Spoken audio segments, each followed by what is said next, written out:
Right now, tonight, before you even reach for the covers, there is a very good chance you are planning to do at least one thing that is quietly accelerating cognitive decline, straining your cardiovascular system, fragmenting your most restorative sleep, and shortening the very years you are working so hard to protect. And the most unsettling part? You probably learned these habits decades ago, believed they were helping you, and have never once questioned them. That is what makes this conversation so important. Most people assume they understand sleep. You have been doing it your entire life, after all. But here is the truth that the research now makes absolutely impossible to ignore. There is a remarkable change point at the age of 60 that signals the early decline of the circadian system. Sleep does not just become lighter or shorter after 60.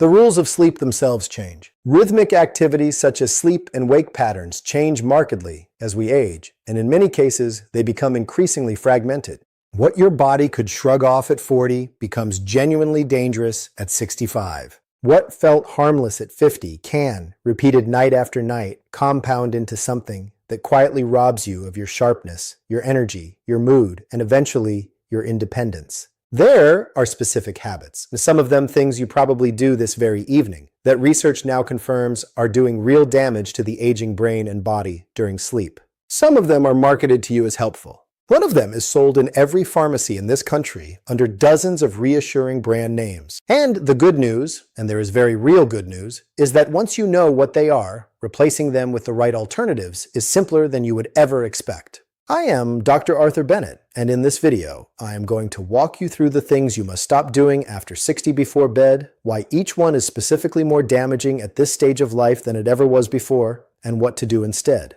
By the time we finish, you will see your evenings completely differently. Every night, millions of people over 60 pour themselves a glass of wine or crack open a beer after dinner and genuinely believe they are doing something helpful for sleep. It feels relaxing.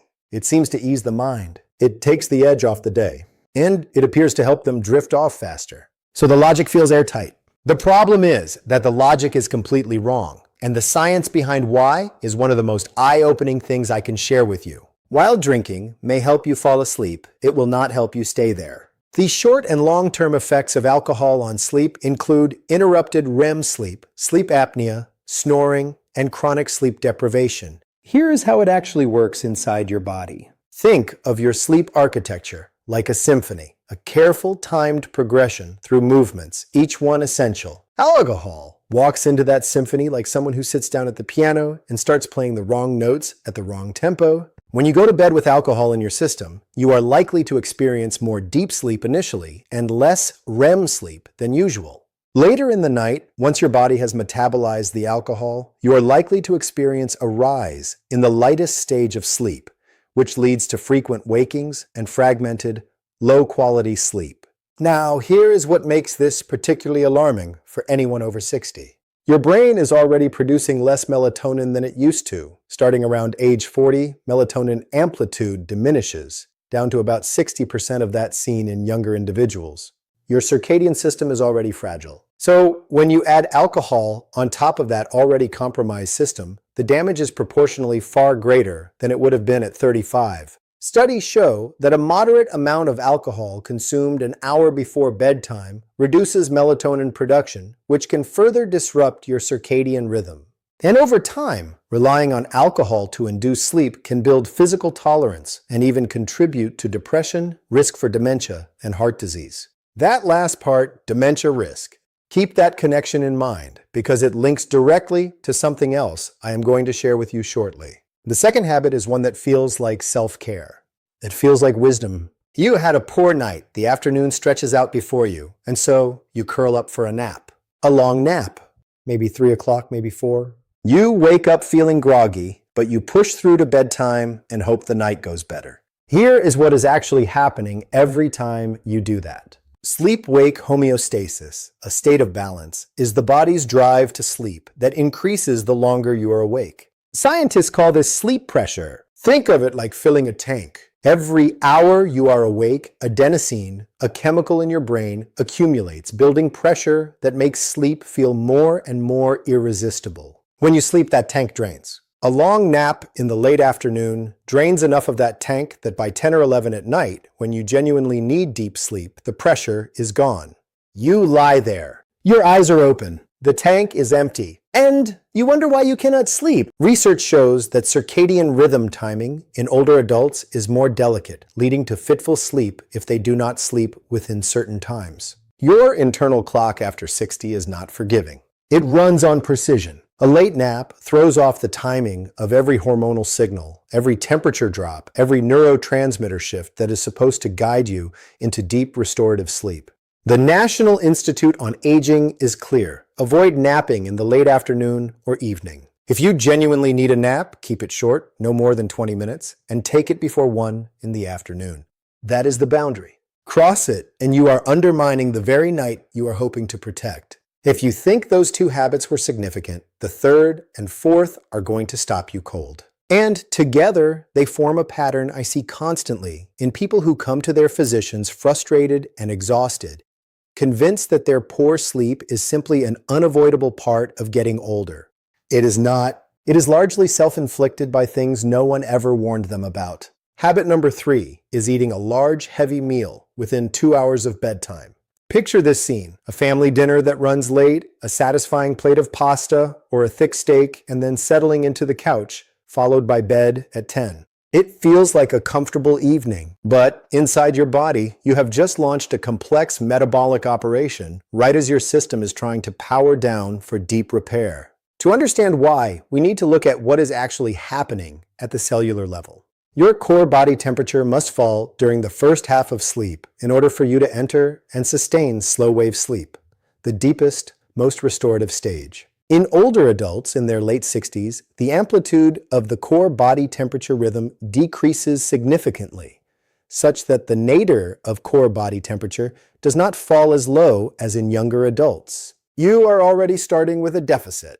Now add a large warm meal, and your body is actively generating heat to digest it, heat that actively fights the temperature drop your brain desperately needs in order to sleep deeply.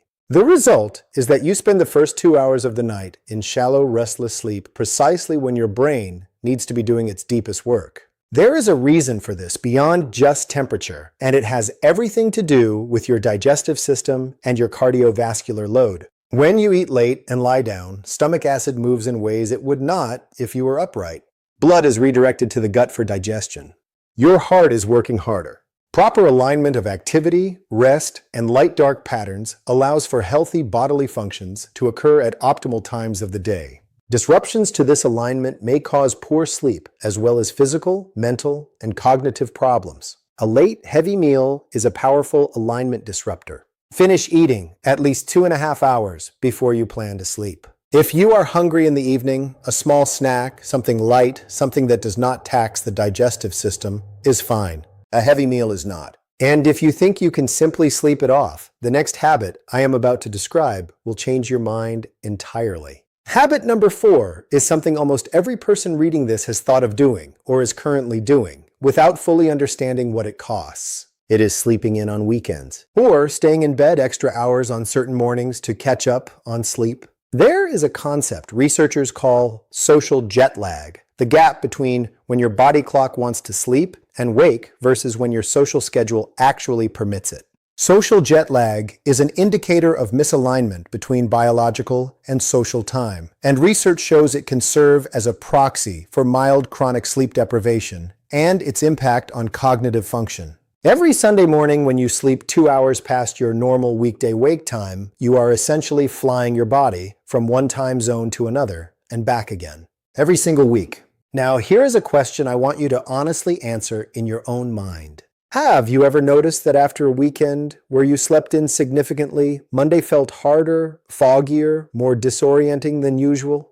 That is not coincidence. Studies elucidate the importance of normal sleep-wake schedules that are more strongly aligned with light and dark cues from the environment for better cognition. After 60, aging significantly impacts circadian rhythm and is associated with specific sleep complaints, including earlier awakening and decreased sleep consolidation. Your body clock after 60 is less elastic. It does not bounce back from misalignment the way a 30-year-old's does. It is more difficult for the elderly to recover from disturbed light, and elderly people take a longer time to overcome jet lag. Sleeping in is the jet lag you voluntarily give yourself every single week. And the cognitive cost accumulates quietly, invisibly, year over year. Now here is where things take a turn most people never see coming. Everything I have described so far, the alcohol, the late naps, the heavy meals, the weekend sleep-ins, those are habits that people carry unknowingly. But this fifth habit is different. This one is actively marketed to you as a solution. And for people over 60, it may be one of the most quietly dangerous things happening in medicine right now. It is the use of over-the-counter sleep aids, the ones sold in every pharmacy, the ones with familiar names and reassuring packaging. Millions of people over 60 reach for them every single night. And here's what they do not know when they open that box. Most sleep aids fall into a category of drugs known as anticholinergics, which have been linked to dementia and Alzheimer's disease among heavy, long-term users. That is not a fringe claim. That is the conclusion emerging from major research institutions. The study, considered to be the largest and most rigorous of its kind, followed 3,500 participants with an average age of 73 for 7 years, and looked at the use of common OTC sleep aids containing diphenhydramine. The researchers discovered that daily use of these medications for as little as 3 months increased a person's risk of developing dementia. 3 months. And the name diphenhydramine is the same active ingredient in Benadryl, Advil PM, Tylenol PM, Zizquil, and dozens of others, products that feel as harmless as vitamins because they are sold next to vitamins. There is a reason the body processes these drugs differently after 60. Because older adults may have slower metabolism and clearance than younger adults, medication half-lives tend to be prolonged and peak concentrations tend to be higher in older adults. A pill that clears a younger person's system in 9 hours lingers in a 65-year-old for 13 or more. And in older adults, currently available OTC sleep aids may result in daytime sedation, compromised cognitive function, and falls in car crashes. They may also increase the risk of anticholinergic-related adverse events, such as blurred vision, constipation, dry mouth, and urinary retention. Most people believe these medications are safe because they do not require a prescription. But here is the challenge I want to put to you. If someone handed you a pill and said, this might help you fall asleep 15 minutes faster, but it may accelerate memory decline and increase your dementia risk with regular use, would you take it? That is the actual trade. And too many people are making it unknowingly every single night. Now, if you are currently using these medications, do not stop abruptly without speaking to your doctor. That is critical. But do have that conversation immediately. I will explain exactly what you should be doing instead. Take a breath. Because everything I'm about to share now is genuinely good news. And this is where everything changes. For every habit on that list, there is a replacement that is not only safer, it is actually more effective. Your body after 60 wants to sleep well. It is designed for it. It just needs an environment, a schedule, and a set of habits that work with its new biology rather than against it.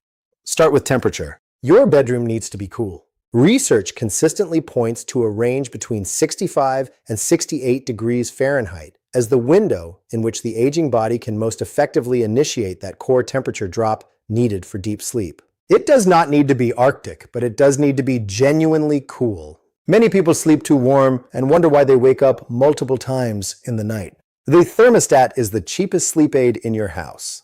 Next, anchor your wake time. Not your bedtime, your wake time. Consistent bedtime routines and alignment with circadian rhythms help promote good sleep. Pick a time to wake up every morning, 7 days a week, including weekends, and defend it.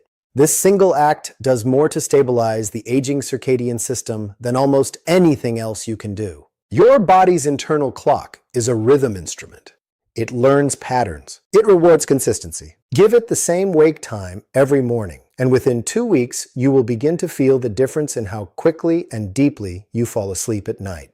For those who genuinely struggle with insomnia, the most evidence-backed non-drug treatment is cognitive behavioral therapy for insomnia, known as CBTI. Studies suggest that CBTI helps 70 to 80% of people with chronic insomnia, and effects are long-lasting with few or any downsides. It is not a pill. It is a structured approach that retrains the relationship between your brain and the bed. Many physicians are now offering it as a first-line treatment, and it is available through therapists, apps, and online programs. For natural sleep support, there is a growing body of evidence around low-dose magnesium taken in the evening, which supports muscle relaxation and the parasympathetic nervous system. Tart cherry juice contains naturally occurring melatonin precursors. Chamomile, valerian root, and passion flower have all been studied for their calming effects. None of them carry the dementia risk linked to antihistamine-based sleep aids. And morning bright light exposure. Even 10 to 15 minutes of natural sunlight within an hour of waking has been shown to powerfully reinforce the circadian signal that governs your entire sleep-wake cycle. Research indicates that light therapy can benefit older adults with improvements to circadian rhythmicity and better sleep outcomes. I am curious. After everything you have just heard, drop a 1 in the comments if you are already going to make a change tonight, and a 2 if you were already doing most of these things right. I read every single comment, and I genuinely want to know where you are starting from. Here is what I want you to hold on to as we close. Sleep is not a passive event. It is not simply the absence of waking. After 60, it is one of the most active, complex, and medically significant things your body does in every 24-hour period. Given that prolonged disruptions of normal rhythms are highly detrimental to health and that these disruptions occur more often with advanced age, deeper knowledge of how our biological clocks change may create valuable opportunities to improve health and longevity. Every night is either working for you or against you. There is no neutral. I have watched people in their late 60s, their 70s, even their 80s transform their sleep and with it, their entire quality of life. Their memory sharpened, their mood lifted, their energy returned, simply by removing the habits that were silently sabotaging them and replacing them with choices that supported their biology. Not one of them needed a prescription. Not one of them needed to accept the exhausted, foggy, restless nights they had come to believe were just part of getting older. The information I have shared with you today is not theoretical. It is the science of what your body actually needs right now, at this stage of your life, on this specific evening. Increased age is associated with normative declines in both sleep and cognitive functioning. Negative sleep changes are associated with worse cognitive functioning. And this relationship holds true across normal sleeping older adults with insomnia, and cognitively healthy older adults alike. That means the quality of your sleep tonight has a direct bearing on the clarity and vitality of tomorrow. And every night you protect your sleep, you are doing something profound. You are protecting your memory, your heart, your immune system, and the full presence you bring to every moment with the people who love you most. This is not just about your health. It is about every morning you wake up sharp. Every afternoon you have energy to spend. Every conversation you can fully be present for. Every year you still get to share with the people who matter. From today forward, you are equipped with what most people will never know. Use it. Your nights and your days will never be the same. If someone you love is over 60 and struggling with sleep, please share this with them today. It costs nothing to pass along, and it could genuinely matter more than you know.